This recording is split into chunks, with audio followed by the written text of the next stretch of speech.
आज भारत ने एक बार फिर पूरी दुनिया के सामने आतंकवादियों के पनाहगार पाकिस्तान की आतंक नीति को बेनकाब किया है और इसी पर हम अगला विश्लेषण आपके सामने रख रहे हैं। चीन को खूब खरी खोटी सुनाई है और आतंकवाद को अलग चश्मे से देखने वाले देशों को आईना भी दिखाया है।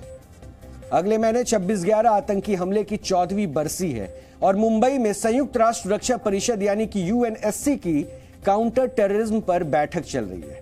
यह मीटिंग उसी ताज होटल में चल रही है जिसे 26/11 अटैक में पाकिस्तानी आतंकवादियों ने निशाना बनाया था। बैठक से पहले यूएनएससी के सदस्य देशों के राजदूतों ने मुंबई आतंकी हमलों में मारे गए शहीदों के स्मारक पर श्रद्धांजलि दी। इसके बाद ताज होटल में शुरू हुई यूएनएससी की आतंकवाद विरोधी समिति की बैठक में भारत ने पूरी दुनिया के सामने पाकिस्तान के आतंकवादी कनेक्शन का खुलासा किया। बैठक में ही मुंबई पर हुए 26/11 अटैक से जुड़ा एक ऑडियो क्लिप भी चलाया गया जिसमें पाकिस्तान में बैठा साजिशकर्ता साजिद मीर मुंबई अटैक करने वाले आतंकवादियों को भारतीयों पर हमले का निर्देश दे रहा है और कह रहा है कि जहां भी लोग हो वहां फायर करो, वहां ठोक दो। सुनिए एक बार। Now I would like to apprise you with the intrigue surrounding Sajid Mir, one of the key perpetrators of Mumbai terror attacks. In this voice clip which you are going to hear, he can be heard directing the assailants at Sabad House. तो जो जहाँ पे आपको movement नजर आती है, बंदा जिस छत पे चल रहा है, कोई आ रहा है जा रहा है, उसको फायर ठोको। उसे नहीं पता यहाँ पे क्या हो रहा है। इंशाल्लाह। He was one of the architects of the Elites Denmark project to target Danish newspaper, its editor and cartoonist in Copenhagen. Fortunately, the planned attack was foiled in time. He was declared dead for long, and even DNA test was produced to buttress this assertion. Owing to deeper international scrutiny, he finally was arrested and convicted in a terror financing case. As on date, his UN listing process, however, remains on hold. Mumbai आतंकी हमले के मुख्य साजिशकर्ताओं में शामिल आतंकवादी साजिद मीर सिर्फ 26/11 attack ही नहीं बल्कि और भी कई अंतर्राष्ट्रीय आतंकी घटनाओं में शामिल है, लेकिन यूएन की वैश्विक आतंकवादियों की लिस्ट में शामिल नहीं है। उसका ऑडियो सुनने के बाद तो कम से कम दुनिया को यह मानना चाहिए कि 26/11 अटैक का असली मास्टरमाइंड पाकिस्तान ही था, जिसने अपने पालतू आतंकवादियों के जरिए यह अटैक करवाया था।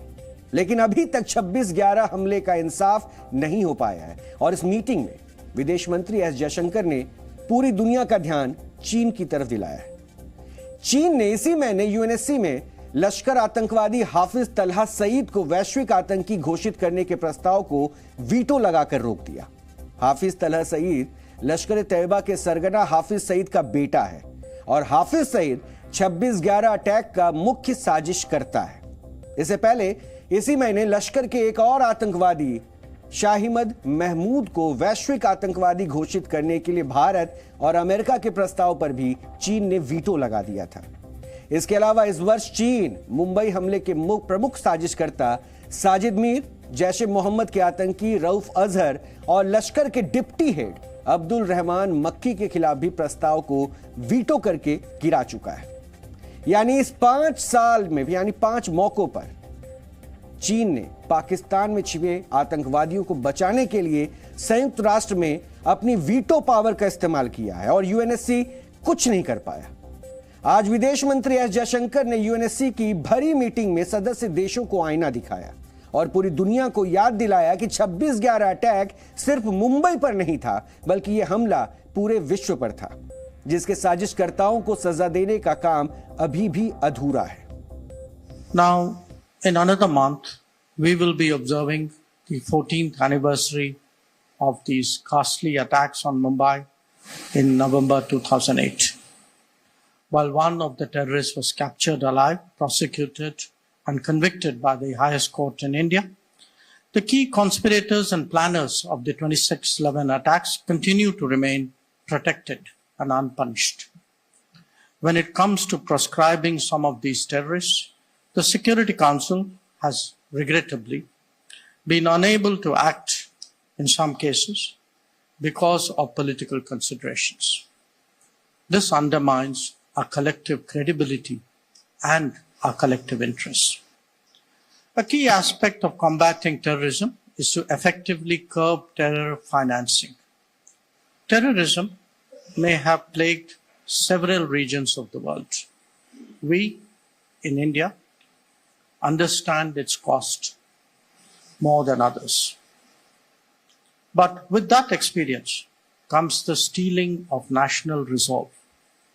Decades of cross-border terror has not and will not weaken our commitment to fight back.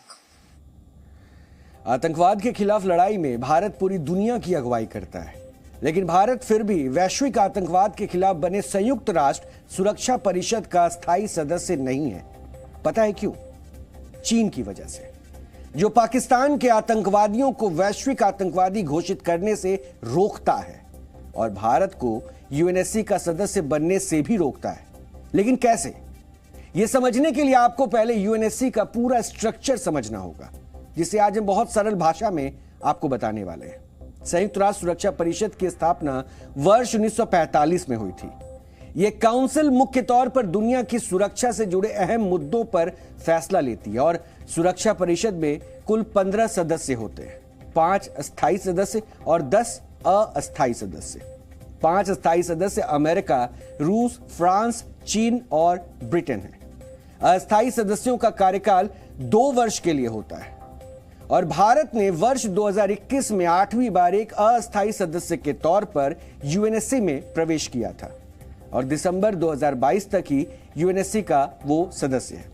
Bharat काफी लंबे वक्त से यूएनएससी की अस्थायी सदस्यता के लिए कोशिश कर रहा है ताकि पाकिस्तान प्रायोजित आतंकवाद के खिलाफ वो और मजबूती के साथ आवाज उठा सके। यही वजह है कि चीन भारत को यूएनएससी का स्थायी सदस्य बनने नहीं दे रहा है।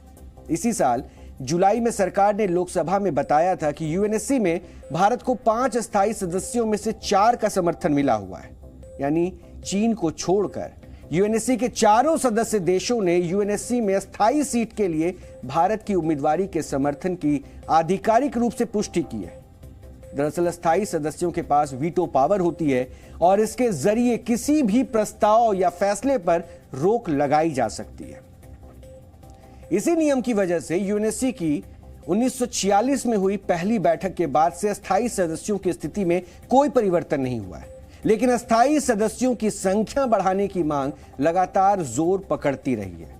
भारत, जर्मनी, जापान और ब्राजील के अलावा अफ्रीका के कई देश परिषद में अस्थायी सदस्यता के लिए प्रयास कर रहे हैं। इसे आप यूएनएससी के अस्थायी सदस्य चीन की दादागिरी भी कह सकते हैं, जिसकी वजह से भारत को यूएनएससी की स्थायी सदस्यता नहीं मिल पा रही है, जबकि भारत यूएनएससी की स्थायी सीट का बहुत बड़ा हकदार है।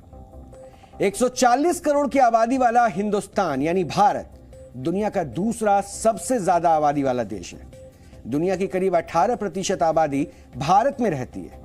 भारत दुनिया की उभरती हुई आर्थिक महाशक्ति है। भारत ब्रिटेन को पीछे छोड़कर दुनिया की 5वीं सबसे बड़ी अर्थव्यवस्था बन गया है। भारत को अब विश्व व्यापार संगठन ब्रिक्स और G20 जैसे आर्थिक संगठनों में सबसे प्रभावशाली देशों में गिना जाता है। भारत संयुक्त राष्ट्र संघ की लगभग सभी पहलों में शामिल रहा है। मौजूदा समय में भारत संयुक्त राष्ट्र के 49 पीस कीपिंग मिशन में भी अपने सैनिक भेज चुका है। भारत संयुक्त राष्ट्र की सेना में सबसे ज्यादा सैनिक भेजने वाला देश है। संयुक्त राष्ट्र की सेना में भारत के 1,95,000 सैनिक पूरी दुनिया में सेवाएं दे रहे हैं। इसके बावजूद यूएनएससी की स्थायी सीट के लिए भारत को इंतजार करना पड़ रहा है। लेकिन इसमें सबसे बड़ा घाटा यूएनएससी को ही है। वैश्विक आतंकवाद के खिलाफ लड़ाई कारगर साबित नहीं हो सकती है जब तक कि उसमें भारत का योगदान ना हो, क्योंकि भारत आतंकवाद की कमर तोड़ना जानता है और यह बात भारत ने साबित करके दुनिया को दिखाई भी है।